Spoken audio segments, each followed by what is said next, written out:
अस्सलाम वालेकुम एवरीवन। तो अब हम करने लगे हैं हमारे पास हेमेटोलॉजी में second last video which is von Willebrand disease. इसके बाद एक ही रह जाएगी डीआईसी जो हम करेंगे, तो इंशाल्लाह हमारी हेमेटोलॉजी खत्म हो जाएगी।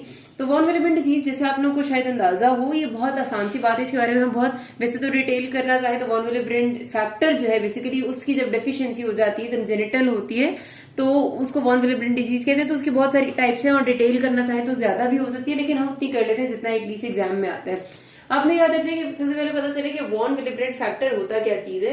ये एक ऐसा फैक्टर है जो कि दो चीजें सिंथेसाइज कर रही है। एक हमारे एंडोथेलियल सेल्स इसको सिंथेसाइज कर रहे हैं और एक हमारे वो सेल्स जिनमें प्लेटलेट्स बनना है, यानी कि मेगाकैरियोसाइट्स। ठीक है, इन दोनों चीजों से सिंथेसाइज होता है, ब्लड में रिलीज होता है। इसके बड़े सारे फंक्शन है, मेनली ये हमारी कोएगुलेशन में ही काम कर रहे हैं। ठीक है, क्या क्या काम कर रहे हैं? एक तो इसने प्लेटलेट प्लग बनवाना होता है। मतलब प्लेटलेट प्लग क्या होता है? जब किसी जगह पर जख्म होता है ना, तो जख्म वाली जगह पर आकर एक इनिशियली आपने देखा होगा कि फौरी तौर पर प्लेटलेट्स आकर उस जगह की ब्लीडिंग को रोकने के लिए वहां पर एक टेम्परेरी क्लॉट सा बनाते हैं, उसको प्लेटलेट प्लग कहते हैं। तो वो जो प्लेटलेट प्लग है उसमें जाहिर है प्लेटलेट्स सारे आते हैं, वो एक दूसरे से चिपकते हैं और फिर वहां पर वो प्लग बनता है। तो वो जो चिपकने वाला काम है ना, वॉन विलिब्रेंट फैक्टर करवा रहा होता है, तो प्लेटलेट प्लग बनवाते हैं। फिर उसके साथ साथ ये वहां पर जो आपका फिर उसके बाद आहिस्ता आहिस्ता कॉलेजन, तो आपको पता है ना लेटर स्टेज में आता है, एकदम से फौरी तौर पे कॉलेजन तो आगे डिपॉजिट नहीं होता ना किसी भी जख्म वाली जगह पे।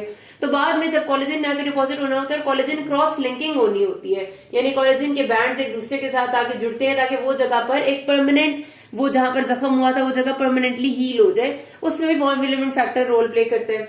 उसके साथ साथ ये प्लेटलेट्स की जो सरफेस पे, मैंने आपको जिस तरह पिछली वाली वीडियो में बताया था कि प्लेटलेट की सरफेस पे डिफरेंट ग्लाइकोप्रोटीन्स होती है। मतलब ये प्लेटलेट है मेरा, मैंने आपको पिछली वीडियो में बड़ी डिटेल में बताया था कि उसकी सेल मेम्ब्रेन है, सेल मेम्ब्रेन में डिफरेंट ग्लाइकोप्रोटीन्स होती हैं।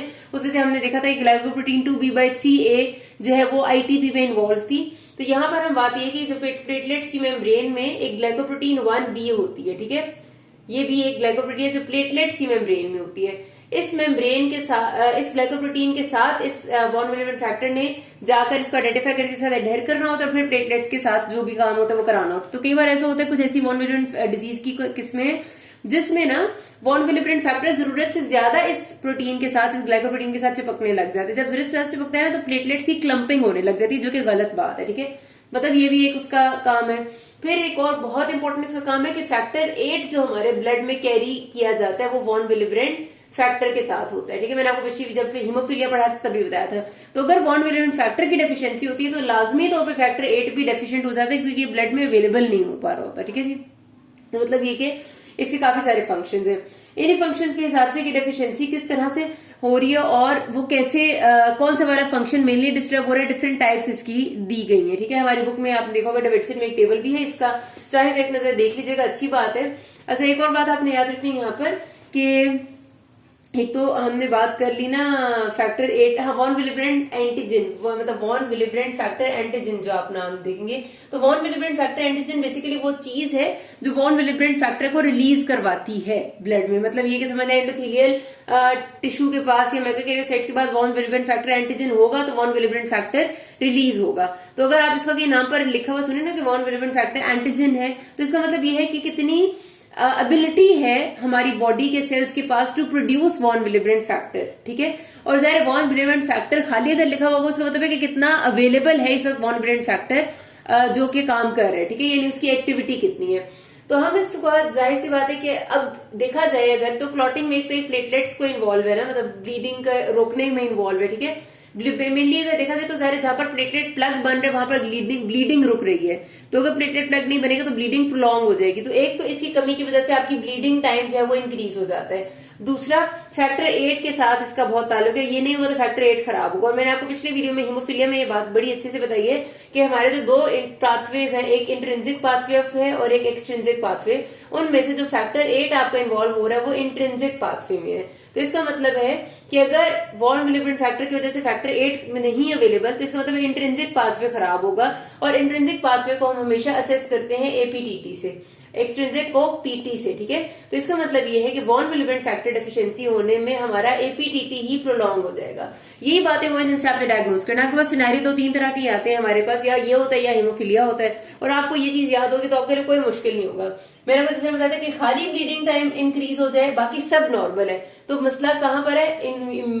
वो इम्यून थ्रोम्बोसाइटोपेनिक परपरा, क्योंकि सिर्फ और सिर्फ ब्लीडिंग टाइम शोज के प्लेटलेट्स खराब है। ठीक है, फिर हमने अभी पिछले वीडियो में बात की है कि अगर क्लॉटिंग टाइम प्लस एपीटीटी दोनों प्रोलॉन्ग हो जाए, इट मींस हीमोफीलिया है पेशेंट को। ठीक है, अगर आपको समझ आ रही है तो अच्छी बात है, मैं आपको समझा रही होती हूँ, बट अगर नहीं भी समझ आता है अपने लिए याद जरूर रखने, क्योंकि ये वो चीज है जिससे आपने डायग्नोसिस बनाना है। डायग्नोसिस ठीक बना ले तो समझा आपको क्वेश्चन ठीक हो गया। अभी हमने क्या बात की है कि प्लेटलेट प्लग नहीं बन पा रहा, प्लेटलेट्स जुड़ नहीं पा रहे, जिसका मतलब है कि ब्लीडिंग टाइम ज्यादा हो जाएगा। तो ब्लीडिंग टाइम ज्यादा है प्लस एपीटीटी ज्यादा हो रहा है क्योंकि फैक्टर 8 इन्वॉल्व है।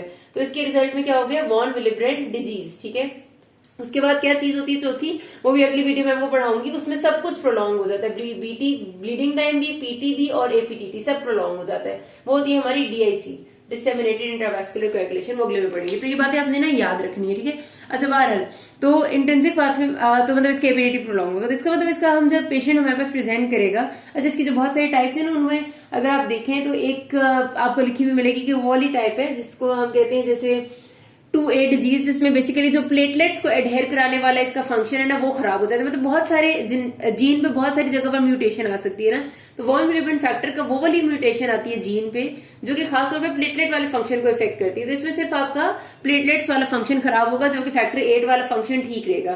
फिर आपके पास अगली इसकी जो टाइप आती है उसमें ये ग्लाइकोप्रोटीन 1B के साथ जरूरत से ज्यादा एडहेयर होने लग जाता है।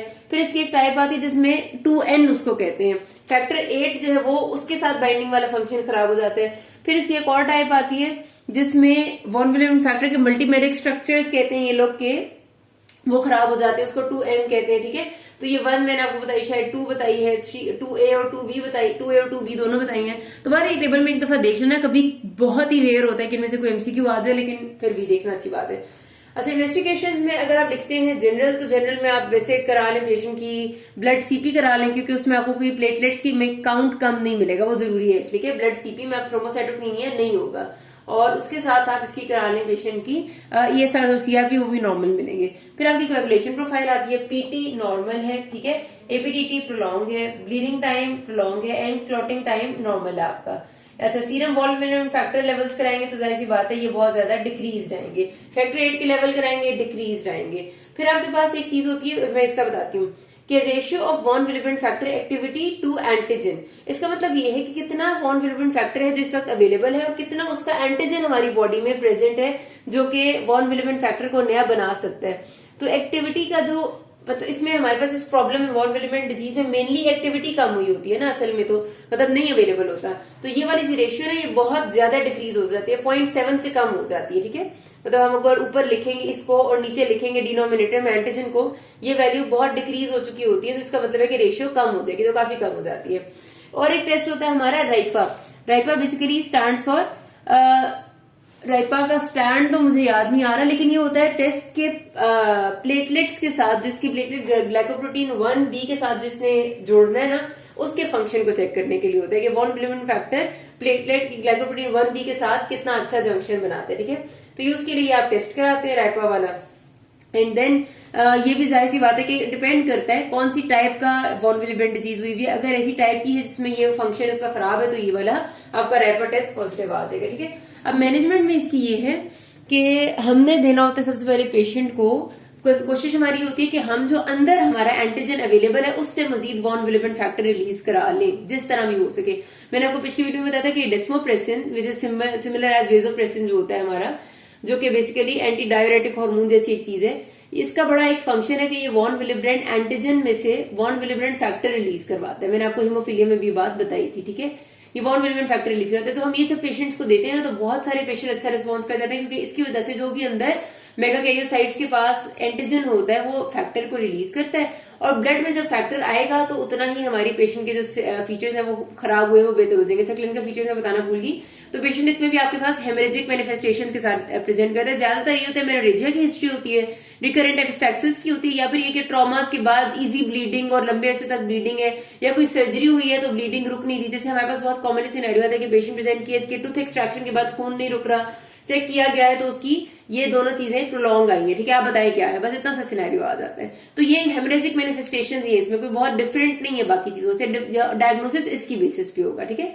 अच्छा, तो हमने डेस्मोप्रेसिन देते हैं तो उससे बहुत बेहतर हो जाता है पेशेंट, क्योंकि वॉन विलिब्रेंड फैक्टर अवेलेबल हो जाता है। खून को रोकने के लिए अगर ब्लीडिंग एपिसोड्स बहुत जाते हैं तो ट्रेनेक्सामिक एसिड देते हैं। मैंने जिस तरह पहले आपको बताया था कि ये एंटी फिब्रिनोलिटिक है, यानी जो चीजें फिब्रिन क्लॉट को डिग्रेड करने आती हैं, फिब्रिनोलाइसिस करती हैं, उनको ये रोक देता है और ट्रेनेक्सामिक एसिड की वजह से बेहतर हो जाता है। ठीक है, मतलब उसको बेहतर कर देता है। एंड देन जब फैक्टर 8 की कमी हो रही होती है तो हमें फैक्टर 8 कंसंट्रेट्स देने पड़ते हैं ताकि हमारा क्लॉटिंग का जो पाथवे वो नॉर्मलाइज हो सके।